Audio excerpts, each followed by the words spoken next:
votre nom a une signification qui est vraiment très symbolique. Que signifie-t-il? Kateb signifie écrivain.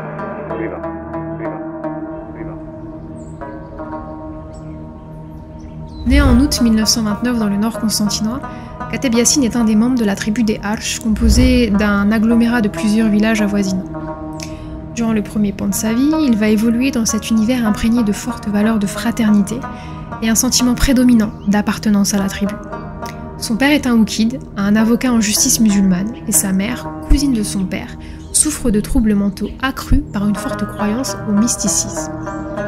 Lors de l'une de ses phases de démence, elle va attribuer aux oiseaux des pouvoirs maléfiques. Comme des corbeaux de mauvais augure gravitant en cercle autour de leur proie, les oiseaux de sa mère ne cesseront de le tourmenter durant toute sa vie.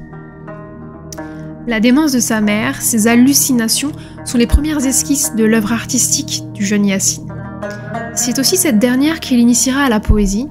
Éprise de poésie arabe qu'elle fredonne à longueur de journée, elle lui insufflera ainsi l'essence de son lyrisme. Alors âgé de 8 ans, encouragé par son père, il entre à l'école française, dans la gueule du loup pour reprendre ses termes. Par la langue française, il se déracinera en quelque sorte et s'éloignera ainsi du dialecte de sa mère qu'il aura de plus en plus de mal à comprendre.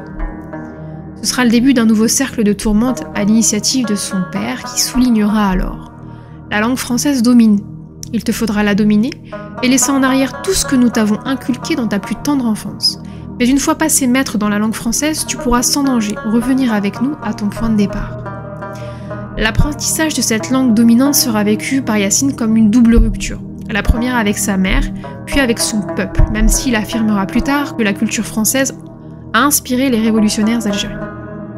7 ans plus tard, il quittera les bancs d'école appelés par la rue et ses mouvements. Cherchant sa place entre la langue qu'il parle et la réalité de ses pairs, il participe aux manifestations du 8 mai 1945. Il est témoin des massacres de populations s'insurgeant pour la liberté et pour l'égalité. Il est alors emprisonné pour sa participation à ces événements, et sa détention fera sombrer sa mère dans la folie. Celle-ci sera alors internée au sein d'un asile psychiatrique. Une fois la porte de la cellule de Yassine ouverte, celui-ci sillonnera l'Algérie pour s'imprégner de son essence. Il écrit sur les routes des poèmes qui l'accompagneront dans sa solitude. À Beaune, il sympathisera avec un imprimeur qui lui proposera d'éditer son carnet de route. C'est ainsi que naquit son premier recueil de poèmes, Soliloque. S'ensuivra alors une longue période de formation politique. Lors d'une conférence prononcée le 24 mai 1945 à la salle des Sociétés savantes de Paris, lui, l'enfant de la tribu des Arches, prononcera: « Toutes les masses sont naturellement amies de notre liberté. La masse française ne peut nous oublier. » Distinguant les masses du corps politique, il tend à se faire le poète des peuples. Emporté par ses aspirations, torturé par ses mémoires, il composera le Polygone étoilé, Nedjma, le Cadavre encerclé, entre autres. Écrivain, journaliste, docker sur le port d'Alger, il ne cessera de produire de l'engagement. Il viendra au théâtre politique notamment avec Mohamed Prends ta valise, avec lequel il convoque les conditions des immigrés algériens en France après l'indépendance de l'Algérie. Empreint de lyrisme, il tâte la satire à l'aide de plusieurs nouvelles, via lesquelles il dénonce l'hypocrisie religieuse et politique de plusieurs pays imaginaires du tiers-monde.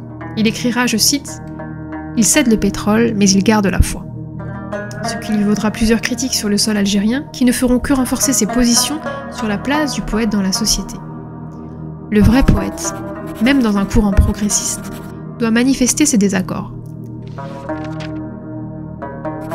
S'il ne s'exprime pas pleinement, il s'étouffe. Telle est sa fonction.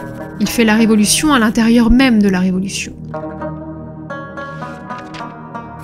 Le poète, c'est la révolution à l'état nu.